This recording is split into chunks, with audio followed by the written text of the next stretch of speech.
আমি নিশ্চিত করে বলতে পারি, কালকে যদি বলা হয় যে আওয়ামী লীগ আবার নির্বাচন করতে পারবে, তাহলে দেখবেন আজকে যারা নির্বাচন চায় তারা মাঠে নেমে বলবে যে না, তার বিচার হতে হবে।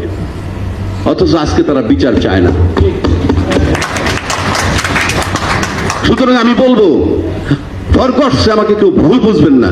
এইরকম যদি হয়, রাজনীতিবিদদের চরিত্র, রাজনীতিবিদদের বৈশিষ্ট্য নাই। একটু আগে আমার ভাই কি নোটিশ পিসে বলছেন পয়সার খেলা।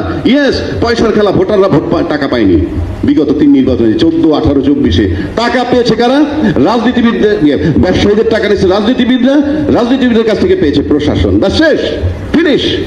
এবং বিগত সরকার ছিল কাদের সরকার জানেন? তার জনগণ ছিল কতজন? মাত্র 15 লক্ষ।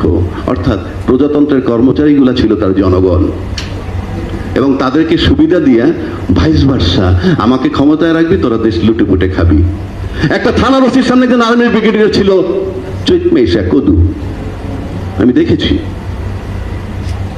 বাংলাদেশ সেই জায়গাটায় নিয়ে গেছি আমরা।